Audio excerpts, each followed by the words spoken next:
Señoras y señores, bienvenidos a El Pulso de la Actualidad, donde tenemos la oportunidad de conversar con importantes personalidades de nuestra comunidad o que han vivido en ella durante mucho tiempo y además en todas sus facetas.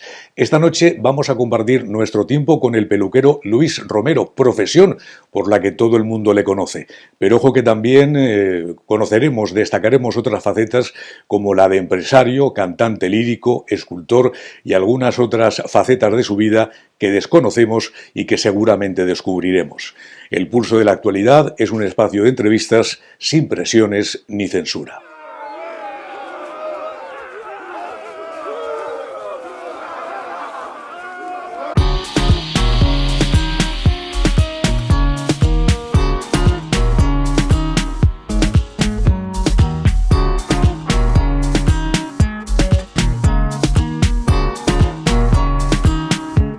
Según su propia web, los hermanos Romero destacan en sus valores ser líderes de las tendencias, la excelencia, la sencillez, el humanismo y la anticipación. Hablaremos de la presencia de Romero en París, Dallas, Chicago, Puerto Rico, México, Cantón o Moscú, dentro de un abanico de lugares visitados con un conjunto de reconocimientos de los que solamente haremos referencia a algunos de ellos. Por ejemplo, el Premio al Honor a la Trayectoria Profesional, el Business Awards, el Premio Ejecutivo a la Excelencia Profesional, el Commander Interquafior Mundial, la Mejor Escuela del Mundo, la Orden de Caballería, el Commander Interhenken y el Premio al Honor Interquafior Mundial. Tiene también el Premio Emprendedor del Gobierno de Aragón, entre otros galardones. Y como siempre me acompaña en el Pulso de la Actualidad el creador y productor de este espacio, la 8 Zaragoza TV, Ángel Turlán, y experto en interrogatorios, o sea que tenga cuidado nuestro invitado. Ángel, buenas noches. Muy buenas noches. Lo primero, ¿qué destacarías de Luis Romero, natural de Mochales en Guadalajara, pero un auténtico cosmopolita radicado en Zaragoza? Mira, yo ahí me gusta hablar mucho de lo que son las profesiones y sus evoluciones. Y hay una comparativa de dos profesiones que han tenido un recorrido radicalmente distinto. Hace 30 años, un camarero tenía un rol de nivel alto, era amigo del camarero a Las Vegas, ¿Ha desaparecido esa profesión? Casi. El peluquero, pues sí, tenía un rol, perdóname, pues supuestamente inferior, de hecho me sobra el peluquero. ¿Qué ha pasado? Que en este momento es radicalmente distinto. La profesión de camarero, no digo que ha desaparecido, pero casi. Sin embargo, la de peluquero o peluquera ha ascendido a tales niveles que en este momento creo yo, sin exagerar, que es la profesión más reconocida de las que se conocen. Y esto, ¿por qué? Puede ser por las academias que aparecieron, puede ser PowerPoint, Artemis, Alfred, puede ser por el rol que teníais gente importante que hasta casi tantísimo la pena, no lo sé. Lo que sí que te pregunto es si esta reflexión que hago la compartes. Sí, en parte sí, lógicamente. Ten en cuenta que en mi profesión, por diferencia de otras profesiones, nosotros trabajamos con un material vivo. Nosotros trabajamos en 4 dimensiones. Cuando hago esculturas trabajo en 3 dimensiones, pero cuando trabajo con el pelo trabajo en 4 o en 5. Porque tú trabajas en un material vivo que está puesto en una persona y a través de mis formas y de lo que yo ayudas a la gente a que se sienta mejor, a que recobre seguridad en sí mismo, a que se proyecte ante los demás de una manera mejor para ser mejor aceptada. En el fondo todo el mundo queremos ser querido. Necesitamos que nos quieran. Y cuando tú tienes una imagen más atractiva y tú te sientes mejor, de alguna manera nosotros creas sentimientos. Por eso nuestra profesión es tan complicada. A la vez, en las últimas décadas se ha incorporado lo que llamamos el conocimiento. O sea, un oficio a veces es saber el cómo, pero no el por qué.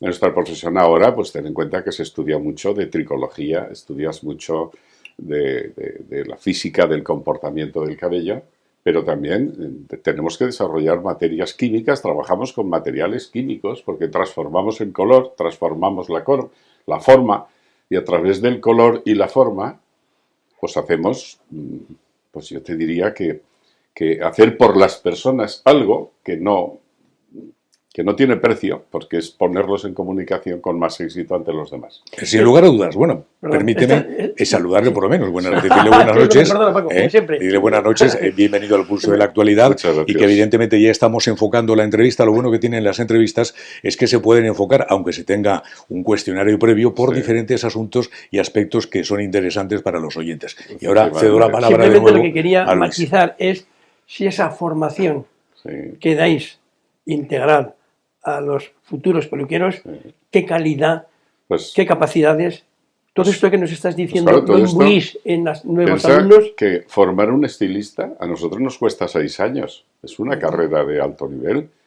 Es que no es un oficio que solo es trabajar. Trabajas manos, trabajas mente, trabajas sentimientos, trabajas expresiones, trabajas el habla.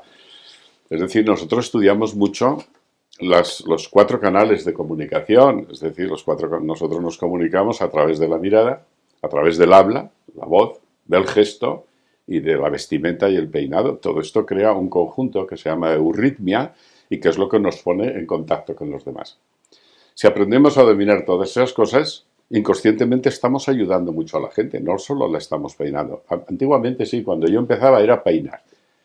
Y todo formaba parte de un... Pero ahora no. Ahora lo que se busca mucho es lo que se llama la armonía. Y eso es muy difícil. Es decir, peinar lo puede hacer cualquiera. Muchas cosas lo puede... Pero conseguir que tu cliente, que tú estés trabajando en profundidad, hace que nuestra profesión sea apasionante, maravillosa, porque al mismo tiempo que estás haciendo tu trabajo con el que te ganas la vida, estás ayudando a mucha gente.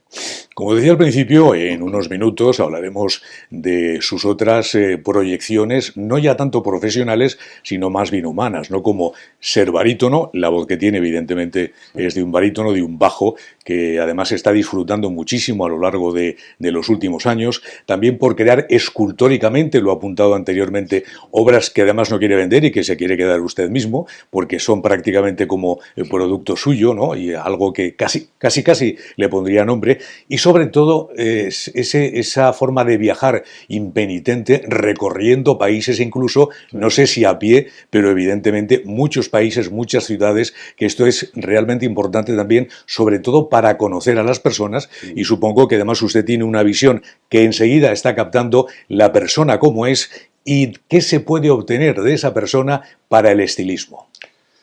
Pues mira, primero a las personas hay que situarlas en el tiempo, cada persona en un tiempo. No es lo mismo aquí que en Moscú, pero dentro de un país como Rusia, que es inmenso, tienes como 4 diferencias horarias en un mismo país. Entonces no es igual Novosibirsk, donde he estado trabajando, o Omsk, ciudades de allí del centro de Siberia, pues decía Ortega, yo soy yo y mi circunstancia. En realidad cada persona... antes peinábamos por las formas de las caras y ahora es el rol social. ¿Quién es esta persona? ¿Dónde está? ¿Dónde se desenvuelve? ¿Con quién quiere contactar? ¿Cómo se...? Y eso interviene la cultura, interviene la economía, intervienen las relaciones sociales, el rol, que es lo importante. Al final, lo que nos determina en muchísimos aspectos es el rol social. ¿De acuerdo? Donde estemos, si tú te quieres desarrollar en un ambiente determinado, o adoptas la estética de ese conjunto de personas o no te integras. O sea, la estética es tan importante que te sirve para ser aceptado o rechazado en determinados círculos. Y por lo tanto, pues cambia la cultura, cambian las costumbres, todo eso influye en lo que llamamos la imagen personal. Y nosotros ayudamos a crear lo que se llama imagen personal impulsora, que es aquellas personas que proyectan en sí mismo pues algo que hay que llevar dentro. Si no llevas nada dentro, por mucho que quieras, no haces nada. Pero ayudas de alguna manera a sacarlo mejor en esa proyección hacia los demás. Y la estética te ayuda. En Rusia, me acuerdo cuando montasteis academias también, ¿no? Quiero recordar. Sí. Incluso tenías algún negocio, recuerdo que les millas o les comprabas productos. Yo te me contaba una anécdota que seguro que es mentira, pero es divertida. Dice que te pagaban en madera. Es verdad. Hay algo de cierto en eso. Pero en Rusia se ha hecho mucha mitología. Mucha mitología, por porque eso sí es verdad que Rusia fue un proyecto apasionante que empezó en los años 90, cuando todavía era Unión Soviética. No me digas por qué Rusia siempre me había fascinado. Yo a los 20 y pocos años había leído a todos los clásicos rusos. cosa absolutamente poco frecuente, ¿no? Pero yo me sentí como en mi casa porque el país era como España cuando yo nací en los años 50, había escasez de todo, pero en la gente subyacía un deseo de mejora, de proyectarse hacia afuera. Y sí, creamos la primera empresa que se llamó Salones y Peluquerías Internacionales, con un salón muy grande y una escuela muy grande en la avenida Volgogradsky 9, en Moscú. Fue un acontecimiento a que vinieron hasta de la embajada española, el cónsul, el alcalde de aquel distrito de Moscú, muchas personalidades. Y vinieron también de la Iglesia Ortodoxa a hacer la inauguración, que fue todo un espectáculo. Después de ahí arrancamos ya y fuimos creando franquicias. Teníamos escuelas desde Vladivostok hasta el sur de Rusia, 22 escuelas franquiciadas. Y luego, por una serie de circunstancias, las escuelas del Estado, 36, dependieron de mí durante 6 años y yo transformé toda la enseñanza oficial de Rusia, digamos que los pasamos de los años 40, de la época de Stalin, al siglo XXI. Sí, fue toda una experiencia realmente maravillosa, muy dura, porque Rusia era un país, sigue siendo un país complicado, un país muy complicado y a la vez fascinante. O sea, allí te encontrabas las dos cosas. Por un lado, ¿qué estoy haciendo aquí? Y por otro lado, hay un atractivo especial, porque allí conocí gente del arte fantástica, de la cultura, de la política. Yo he tenido oportunidades y honores que no se pueden ni contar, porque mucha gente no me creería, ¿no?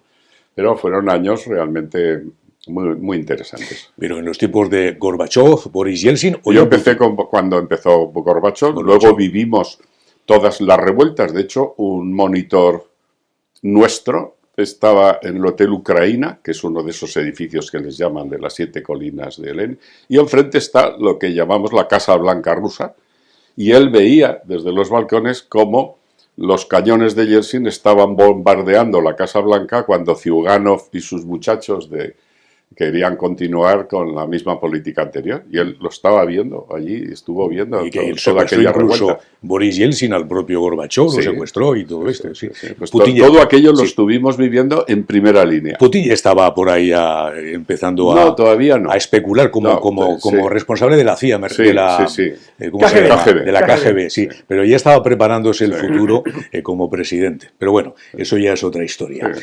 Luego hablaremos de otros países, de Estados Unidos, de Europa, hablaremos de China también, que debe ser otro país absolutamente extraordinario. Pero, ¿qué me dice de sus tías Presen y Aurora? Pues mis tías fueron maravillosas. Mis tías tenían una peluquería, se llamaba Aurora, es donde yo empecé y fue mi primer salón. Pero fue mi primer salón porque mis tías se casaron y me dijeron, Luis, si quieres la peluquería, ahí la tienes. Yo no había hecho la mili, estaba en la mili. Y tuve el coraje de decir, yo me hago cargo de todo. Así que yo a mis tías les debo mucho, les debo todo, porque empecé con ellas y gracias a ellas yo nunca he trabajado, porque tuve ya mi primer salón, que era Aurora. Y de ahí pasamos a los almacenes Gay. La familia Gay fue maravillosa, no tengo más que grandísimos recuerdos de don José Luis y doña Rocío. Fueron conmigo como unos amigos más mayores, que es gente realmente extraordinaria. Don José Luis era un ser increíble. Aquello no funcionó bien porque había que sujetarse a unos estrictos horarios de aperturas y cierres. Y de ahí pasé a la calle Alfonso, donde cogí un salón que ya era de un peluquero muy famoso, Solves, un gran profesional, pero bueno, se jubiló, quedó aquel local y fue mi oportunidad. Y de ahí ya, pues nada, las cosas se fueron sucediendo de una manera, yo diría que fantástica. Pero lo bueno ya es con que mis hermanos, Angelines y Goyo. Angelines siempre se ocupó de la estética y claro, también se han podido hacer tantas cosas porque hemos sido un equipo que nos hemos apoyado y claro, para que yo pudiera bajar, alguien llevaba una tarea importante, que es mientras tú estás por un sitio, el otro te está guardando la casa. En este caso eran mis hermanos. Y gracias a ellos, pues también se han podido hacer muchas cosas que de otra manera hubiera sido mucho más complicado. Luego es llegar con una juventud, pero viendo además cómo se realizaba una profesión con entusiasmo, Sí. como era lo que hacían sus tías. Luego ya fueron sus hermanos, Sí. también sus hijos, porque al fin y al cabo la familia, Sí. usted también de alguna manera la ha estructurado Sí. potencialmente para que les guste, les interese y no solo eso, sino que Sí. les apasione. De hecho, ahora es la segunda generación ya la que regenta todo. O sea, ahora mi hijo Nacho es el gerente, Jesús es el artista internacional, Pablo es uno de los pilares de estilistas fantásticos que está en el Salón del Corte Inglés, y Alicia, pues que lleva todo lo que es la estética, todo lo que continúa el papel de su madre, que ha sido una de las grandes esteticistas que ha tenido nuestra ciudad durante muchos años. Sí. Pero fíjate, Luis, como un perfil de un artista parece contradictorio con un perfil de un empresario. ¿Por qué? Es decir, generalmente la gente creativa, la gente artística, no suele tener perfiles empresariales. pero mira. Tu caso es muy peculiar. No. Muy peculiar. Mira, hay una cosa que se llama sentido común. Ya, pero hay que tenerlo. Yo, en cuanto empecé a trabajar, me di cuenta de yo siempre me he dado cuenta de mis carencias. Lo que tienes ya lo tienes. La cuestión es buscar cómo potencias o cimentas lo que ya tienes. Yo enseguida me di cuenta que la peluquería es una peluquería, es un arte, pero también es un negocio, es una empresa. Claro. ¿Por qué? Pues porque juegas con personas que tienes que tener motivadas. Piensa que en mi casa ya se han jubilado 4 que empezaron conmigo con 16 años y se han jubilado antes que yo. O sea, eso te puede dar una idea de la fidelidad y de los buenos equipos que hemos tenido toda la vida. Y entonces yo, el primer máster que se hizo en Zaragoza, en una empresa que se llamaba Consejeros de Marte, yo me hice un máster en empresariales. Y después con la CAE hice un máster en dirección y gerencia, que me costó mucho sacrificio, muchas horas de trabajo y de estudiar, que nuestra mente artística no está muchas veces, te supone mucho esfuerzo Ahí voy. hacer una cosa de esas, pero era muy importante el saber qué es una cuenta de explotación, cómo te marcas objetivos y qué pasos tienes que dar para conseguirlos. De hecho, ahora me dedico a dar cursos de formación un poco personal, de crecimiento personal, y entonces lo primero que explico es dónde estoy, quién eres, qué tienes y dónde quieres ir. Sin esto verás que la mayoría de la gente camina en círculos, pero porque no hay metas. O sea, lo primero que tienes que pensar, si quiero conseguir algo, ¿qué es lo que quiero? Segundo, conseguir algo exige sacrificios. ¿Estás dispuesto a afrontar esos sacrificios, esas carencias, a pasar? Si no, es muy difícil alcanzar metas. ¿Me entiendes? Y yo he tenido siempre muy claro qué es lo que quiero y qué tengo que hacer para conseguir lo que quiero. Si hemos hablado de la familia como algo fundamental, hay que hablar también de su deseo de unir a los estilistas y a los peluqueros en asociaciones para que vayan teniendo una personalidad y sobre todo un enfoque que sea similar para poder trabajar y dejar el estilismo y la peluquería y todo lo que ello conlleva en una situación alta en nuestra sociedad porque así lo demanda. Pues sí, cuando yo empecé a tomar conciencia de mi trabajo, ya en Zaragoza, en aquellos años había grandes peluqueros. Carmelo París, Miguel Ibar, Rosell, ellos eran mis modelos. Ya se creó lo que era la Agrupación Nacional de Peluqueros. Yo me metí allí a los 18 años, yo estaba de director de la sección artística de peluqueros de Zaragoza, estaba encima de Cine Latino, ¿os acordáis? Sí. Ahí teníamos nuestro club de peluqueros y todos los miércoles allí ibas a entrenar y esta gente con una generosidad que no os lo podéis imaginar, ayudando a todos los jóvenes a mejorar técnicas y a mejorar todo. Aquello me marcó y vi que la necesidad de que los peluqueros trabajaran unidos, pues por buscar mejores metas, mejores relaciones, mejor imagen social, etc. Hace 40 años, con Luis Jongueras y Daniel Blanco, creamos Intercoiffure España. Intercoiffure es una organización mundial que se creó hace 100 años en Suiza, con un lema: amistad y cultura entre los peluqueros que quieren progresar en todos los aspectos, no solo en el artístico, sino en el comercial, en el social, en el económico y sobre todo en el conocimiento. Bueno, pues con estas premisas, 40 años, primer presidente Daniel Blanco y Jongueras, yo estaba secretario, tuve oportunidades entonces de alcanzar una parte del sueño, que era ya relacionarme de tú a tú con los grandes mitos de la peluquería mundial, como era Alexandre, Maurice Fran, Guillaume, que fue amigo mío hasta que murió, nos hicimos muy amigos, Y claro, aquello era un sueño, porque un chico a fin de provincias, como dicen aquí, pues llegar a poder relacionarte en París, y en Roma, en Saint-Tropez, en distintas ciudades, porque los congresos van variando, cada año es en una ciudad del mundo, pues era una consecución de decir, estoy aquí, no me lo puedo creer. Entonces hay que hemos buscado en estos 40 años, los últimos 12 he estado yo ya de presidente, y hemos buscado, pues por ejemplo, todos mis congresos se han llevado a las universidades, se han hecho dentro de universidades. ¿Por qué? Porque mi sueño sería que la peluquería al final llegue a ese nivel de trabajo pues casi universitario, es decir, que lo uno no está reñido con lo otro, el arte con lo demás, y que tenga un reconocimiento como el que realmente yo creo que tiene la peluquería en el mundo que vivimos. Esto ha sido pues muy valorado. Al principio chocaba, los peluqueros quieren venir a hacer sus congresos en las universidades, pero luego ya no, ya fuimos aceptados maravillosamente. Solo con los cuerpos rectores de las 14 universidades que hemos trabajado, solo tengo agradecimientos. Cómo nos han tratado, cómo nos han recibido, cómo les ha chocado nuestras propuestas, pero a la vez qué ganas siempre hemos incluido en nuestras conferencias gente de la propia universidad, y no puedo estar más que estar inmensamente agradecidos de ese valor que nos han aportado. Damos un pequeño giro a la otra actividad pseudoprofesional, que es la de cantante lírico. Cuéntanos, ¿cómo nace, cuándo, qué has hecho, qué cosas? Pues nace, pues mira, cuando era muy joven, no sé, tendría 20 o 21 años, pues en una de esas bodas, que ya sabéis que siempre hay un espontáneo que canta, pues me pidieron cantar.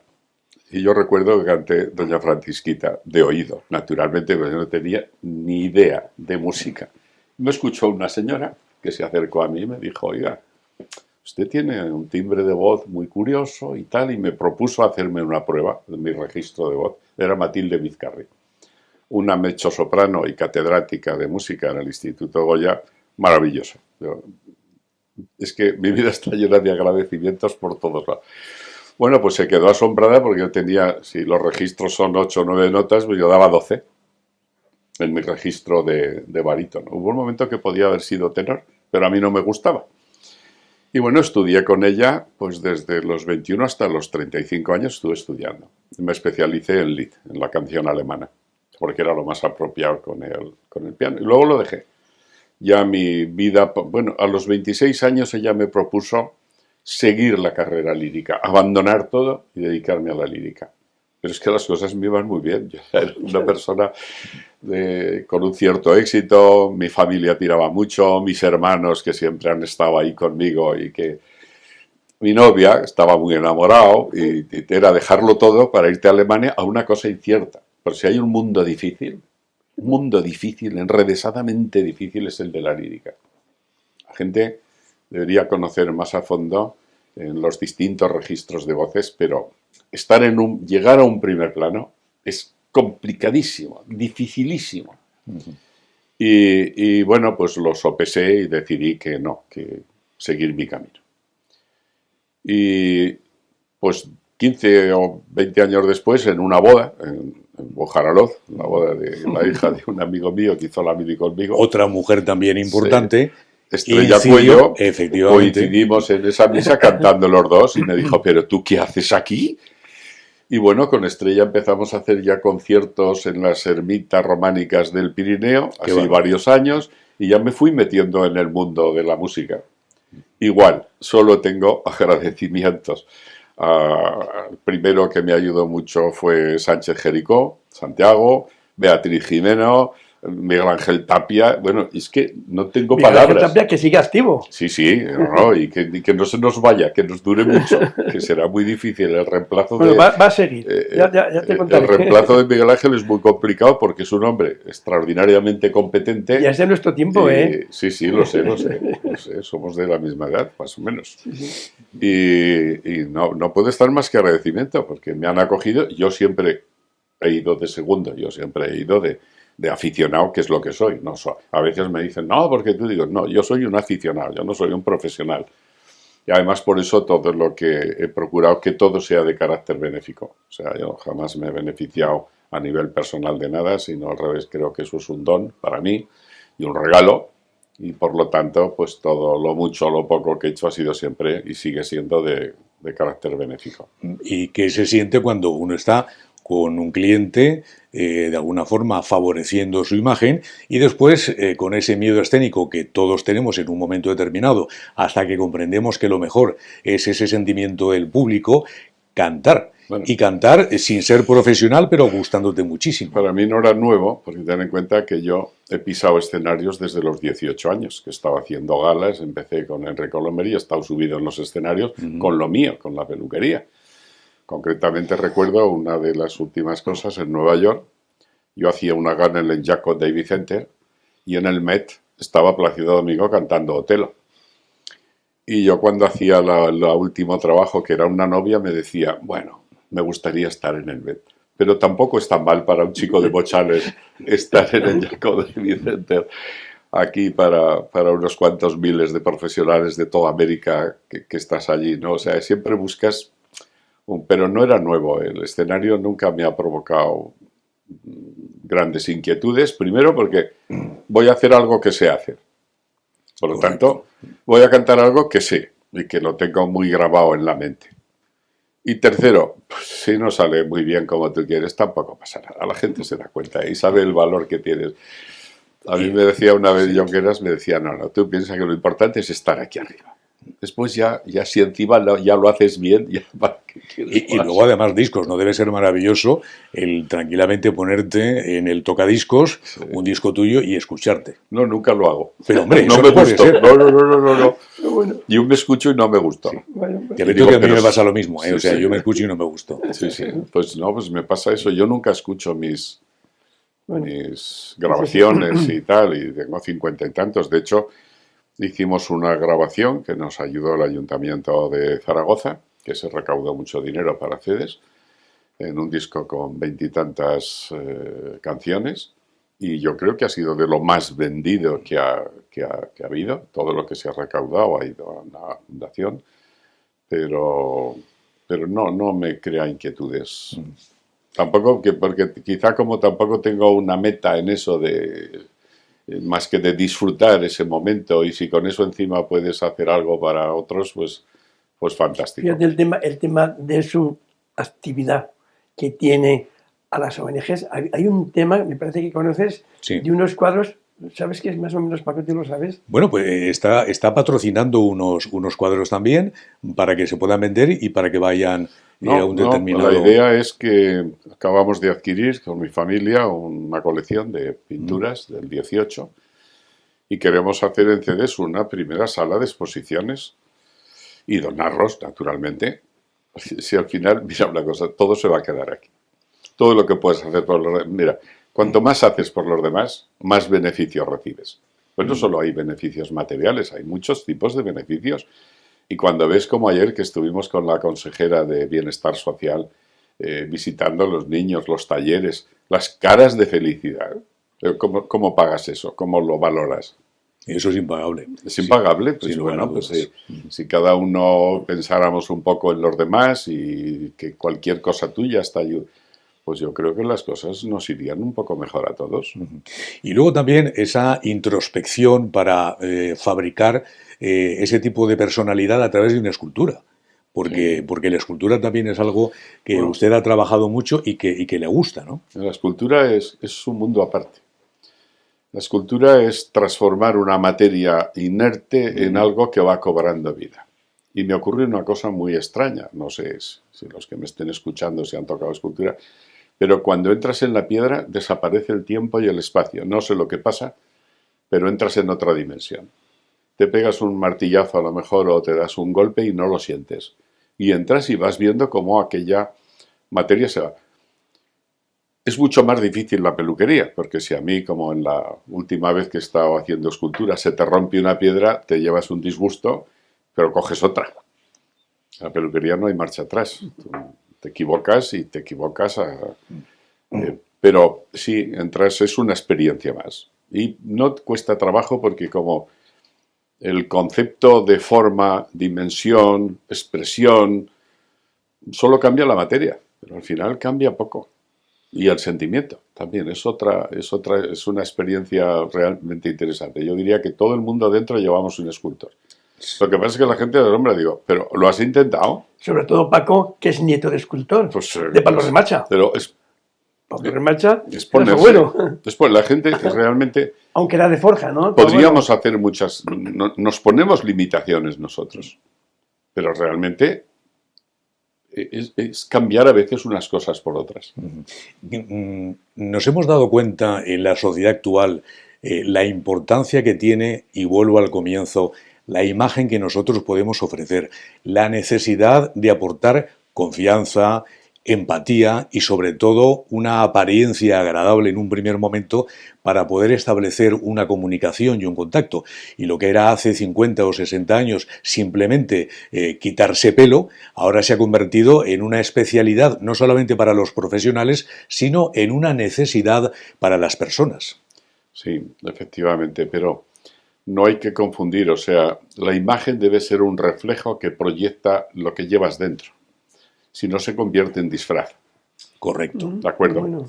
Igual que, ya te digo, nos comunicamos con el habla, con la mirada. Al final no te engaña. O sea, una imagen a primera vista te puede engañar, pero tiene que haber materia dentro. ¿De acuerdo? Tiene que haber valores, tiene que haber, si no, la imagen se convierte en disfraz. Lo bonito es encontrar que lo que tú proyectas no es más que un reflejo, y en el fondo es así. O sea, si es que en el fondo proyectamos parte de nuestra esencia, de lo que somos, de lo que inconscientemente queremos transmitir. También a veces nos equivocamos, porque hay prototipos, nos fabricamos con la información determinados prototipos de imagen. Y entonces luego descubrimos que ese prototipo que hemos aceptado en nuestra mente como algo positivo, pues luego vas descubriendo que eso no era así, que te has equivocado. Lo ideal es, cuando yo cuando me he dedicado a la asesoría de imagen, es realmente qué es lo que quieres como persona, a quién quieres comunicar, con quién te quieres comunicar.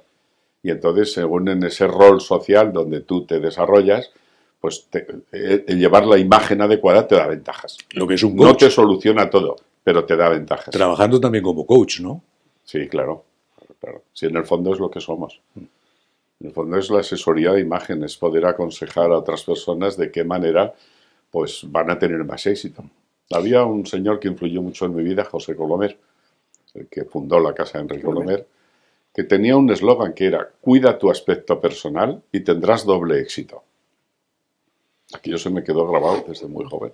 Son palabras importantes. Lo último, Ángel Turlán, ya para terminar, una entrevista que se nos ha hecho cortísima y que no podemos ampliar más. Bueno, ya volveremos. Bueno, simplemente, Luis, de verdad, darte las gracias, precisamente porque lo que decía, vuelvo al inicio, cómo has tú y tus compañeros elevado una profesión, con todo mi cariño, de hace 50 años, del peluquero, del mesero que tenía una peluquería en el tubo, dignísima, al rol que tenéis ahora. Pues ese, Ángel, al final es creer en lo que haces. Creer que lo que haces tiene una finalidad. Creer que lo que haces estás ayudando a gente. Creer y trabajar, porque claro, solo con la creencia no hacemos nada.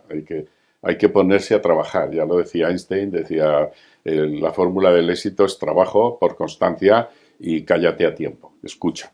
Entonces, hay que trabajar mucho. Las cosas no se consiguen porque uno desee solo. Hay que meter muchas horas, mucho trabajo, mucho sacrificio, renunciar a muchas cosas.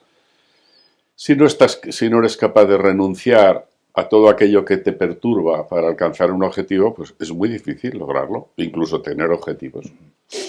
Pues, entonces yo nada más terminar y decir que sí, que hemos insistido en el tema. Para mí la familia ha sido clave.